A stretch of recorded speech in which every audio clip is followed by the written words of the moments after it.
But we're talking NFC East today. So going on with the NFC East, if you don't know, you got the Washington Redskins, Philadelphia Eagles, the New York Giants, and the Dallas Cowboys. All in one division. Some great talent, minus maybe a few teams. But I don't know how you want to kick this off because I don't know how this is going to go. I know it's going to be a lot from both of you. Maybe y'all may have the same view on something. But I know we do. Yeah. So who want to start it off? Let's get right into the shit. Who is going to win the division this year? In spite of all the BS that Jerry Jones is doing, still pay the dude Zeke, pay the motherfucker Zeke. At the end of the day, Cowboys still going to win the division, I believe, because the overall record against the division since Dak's been starting quarterback has been pretty phenomenal, man. Pretty phenomenal. He's never had a losing season. He's never had a losing season. He's pretty much owning the NFC East right now. And that defense is elite, man. Top 5, top 3. I think they might end up being the best defense because it's a superstar on every tier of that defense. You got your Byron Jones. You got the linebacking core. I don't have to name them. And then you got DeMarcus Lawrence up front. I think the defense is hungry. They know what they need to do this year. And you might see a Dallas defense that you've never seen before.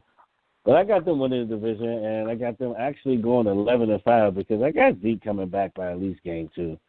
They ain't going to let him sit that long unless we're doing great our first 2 games.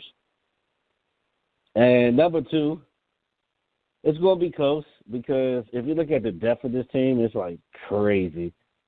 And it seems like every free agent signing they've been making the past couple of off seasons has been pretty much, I wouldn't say blockbuster, but they've been good. They've been great. And that's the Philadelphia Eagles. And I think they're going to actually get a wild card. I think they are going to lose by a game or 2. I'll give them 9-7, 10-6. And third place, and I can't believe I'm saying this, but they can actually fight for a wild card spot as well, depending on how that middle stretch of the season goes. And that's the Washington Redskins. I like the Redskins because of this. I like the running back core a lot. I like AP and Geis a lot. They might have a top 5 rushing core in the league if executed right. There's still some holes, especially at the quarterback position, because we know Colt can get it done, but we don't know if Colt can finish. Key example, the Cowboys game on Thanksgiving. I thought the Redskins actually had a shot of winning that game until pretty much into the first half, early third quarter, and that's when Colt literally, 3-and-out game was over. And I think when Haskins finally get the opportunity to come in, because I don't think Colt's going to be the starter for long, I got by at least game 4, Haskins going to come in, and I think he can turn the season around, and who knows, 8-8, maybe 9-7 for them. They may get second in the division, but I got them third right now. I mean the last dragging ass. I mean, let's be honest. You lose Collins to the Redskins. You lose Odell to the Cleveland Browns. Pretty much your best players on both sides of the ball. We still don't know about this kid from Duke. I ain't going to lie. He had a phenomenal preseason, but gives a damn about that. Who tallies in that? Let's see what he does against the starters. But the thing is, we're not going to see what he does against the starters because the Giants are still holding on to that dream, that Eli Manning dream in 2007.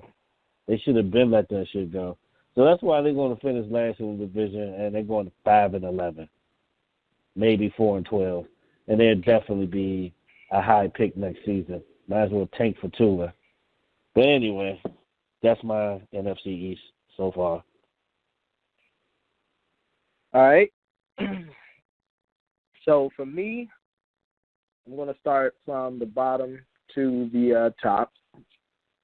And number 4, I definitely have the Giants going 5-11 this year. everything is going to be on Saquon this year. Literally everything on the offensive side. We know Sterling Shepard is recovering from an injury, and they said that he is cleared to play. We'll see how he is week 1. We also know that Golden Tate has a 4-game suspension to serve as well for his PED usage. Excuse me. Daniel Jones, I'm just not sure about him yet, but I don't see them tanking just to try to get Tua, or tank for Tua, as you would say, Mr. Jones, from Alabama. They are sold on this kid, Daniel Jones. I don't think he's going to be the starter right away. I still see Eli being the starter.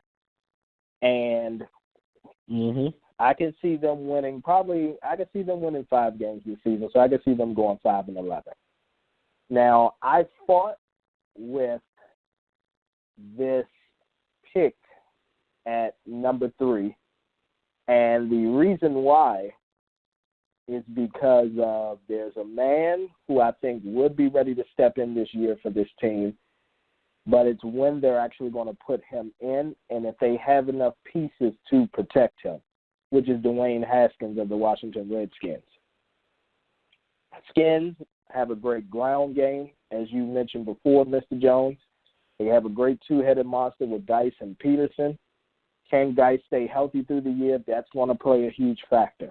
Also, they have a decent defense. They picked up Collins in the offseason. They still have Kerrigan. They have some studs over there on their defense, which to me probably is going to leave them with like a top 10, possibly top 12 defense this year. I don't think Colt is I don't even think Colt is going to be the day 1 starter. Have they said it yet, or is it going to be Keenum? I thought it was going to be Case Keenum. I think they are running with Case. But let me double check just to make sure. Either way, because I had something to say on that anyway, because it depends on who they do start. Like, that depends on everything and what we're going to do for the season. But I'm gonna let you finish, so I'll get back to it.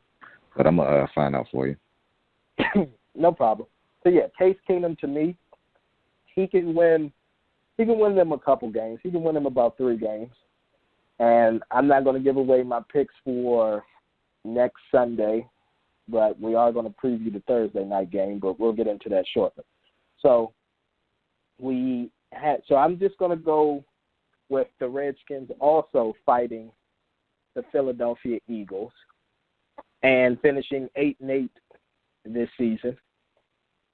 The Eagles actually see them going 10-6 this season. 9-7 to me, with the way that the NFC is going to be stacked up this year, that may not be enough to grab you that last wild card spot. I'm going to be completely honest. You need to go 10-6 to secure a wild card spot. Number 2, I already said number 2 with the Philadelphia Eagles, and then number 1 will be the Dallas Cowboys. For those of y'all that don't know, go ahead. Now, how about them Cowboys? Now, talk. Oh, yeah.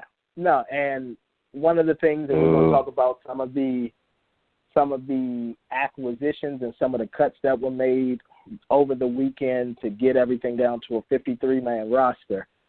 And the Cowboys cut every running back and just left 2 on the roster. So with that being said, that tells me you're not going to go into week 1 with just 2 running backs on your roster. You're not going to be that foolish. This tells me that Jerry Jones is very close to finalizing a deal with Ezekiel Elliott, and Ezekiel Elliott will be there week 1. I'm going to repeat myself. He will be there week 1. So with that being said, I'm actually looking for the Dallas Cowboys to go 12-4